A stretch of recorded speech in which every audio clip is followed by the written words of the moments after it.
Motorcycle जो जब्त हो गई है उससे भी कुछ क्लू मिलने की संभावना है। हालांकि उसमें जो नंबर प्लेट मिला है वो फेक पाया गया है।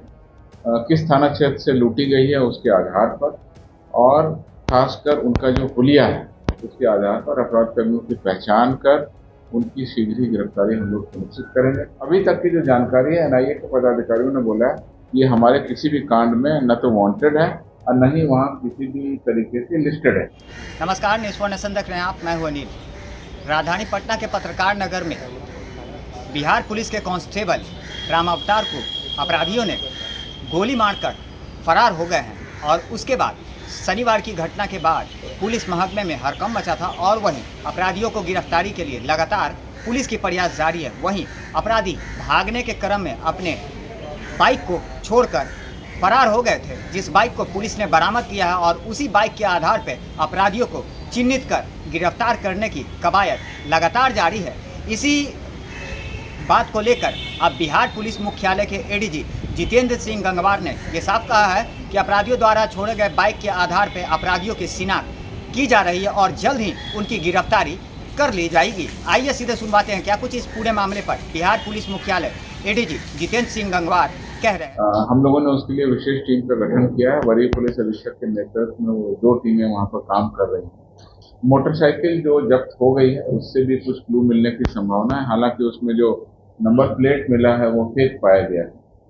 किस थाना क्षेत्र से लूटी गई है उसके आधार पर और खासकर उनका जो हुलिया है उसके आधार पर अपराध कर्मियों की पहचान कर उनकी शीघ्र ही गिरफ्तारी हम लोग सुनिश्चित करेंगे। उस सिपाही की हालत ठीक है, उसको जान में गोली लगी हुई थी और उसने बहादुरी का काम किया है। तत्काल उसने एक अपराध कर्मी को पकड़ा था और उसके बाद दूसरे अपराध कर्मियों ने गोली चलाई। जैसा घटना का विवरण मुझे ज्ञात हुआ है, हम लोग शीघ्र ही इस कांड का उद्भेदन करने। देखिए, एनआईए को अभी ट्रांसफर करने का कोई कारण हमारे पास में उपलब्ध नहीं है। जहाँ तक मेरी सूचना है वहाँ के अधिकारियों से जो बात हुई है उनकी लिस्ट में ये अपराधी शामिल नहीं है।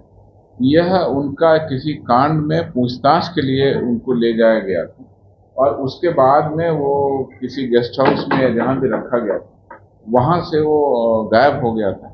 उसके बाद उन्होंने एक उसका कांड दर्ज करा लिया था क्योंकि वो कस्टडी में उसको लेके गए थे छापामारी करने, तो उस आधार पे कांड दर्ज हुआ और ये पुलिस की अभिरक्षा से जो फरार हैं, जिसमें हमने आपसे बताया कि एसटीएफ अभी लगातार कार्रवाई कर रही है, जिसमें 16 अभियुक्तों को हमने गिरफ्तार किया, उसी लिस्ट में से हम लोगों ने गिरफ्तार किया। तो अभी हम इसको मुजफ्फरपुर जिला पुलिस को हम सौंपेंगे क्योंकि ये दरभंगा से गिरफ्तार हुआ है, मुजफ्फरपुर में कांड दर्ज हुआ था। अभी तक की जो जानकारी है एनआईए के पदाधिकारियों ने बोला है ये हमारे किसी भी कांड में न तो वांटेड है और न ही वहाँ किसी भी तरीके से लिस्टेड है। फिर भी हम औपचारिक रूप से, लिखित रूप से उनसे ये सूचना प्राप्त कर लेंगे और उसके बाद में हम कोर्ट को सूचित करेंगे। अभी कोर्ट में यह जो पुलिस हिरासत से भागने का जो आरोप है, उस आरोप में मुजफ्फरपुर जिला पुलिस के द्वारा मुजफ्फरपुर कोर्ट में इसको सर ये गांधी मैदान वाले नहीं, तो किस मामले में है ये आरोपी? नहीं, ये आरोपी किस मामले फरारी किस मामले?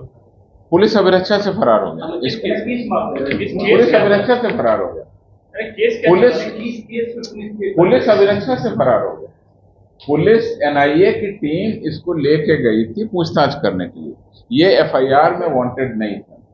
एनआईए को ऐसा शक हुआ कि इसको कुछ जानकारी होगी, संभवतः उसके बाद में इसको वहां गेस्ट हाउस में रखा गया था, कुछ और इनपुट इकट्ठा करके कुछ और लोगों के बारे में। उस बीच में वहां से ये चला गया। तो जब चूंकि उसके दरभंगा से एनआईए की टीम मुजफ्फरपुर लेके गई थी, तो उन्होंने ऐसा उचित समझा कि मुजफ्फरपुर थाना को सूचना देके हम ये कह दें कि चूंकि कस्टडी में। तो जाहिर सी बात है, घटना के 3 दिनों के बाद भी अभी तक अपराधियों की शिनाख्त और न ही पुलिस उसको पकड़ पाई है। ऐसे में जीएस गंगवार पुलिस मुख्यालय द्वारा साफ तौर पे कहा गया है कि अब जल्द से जल्द अपराधी चिन्हित हैं और उसे गिरफ्तार कर लिया जाएगा। लगातार हमारी छोटी बड़ी खबरों से अपडेट रहने के लिए देखते रहें न्यूज़ फॉर नेशन।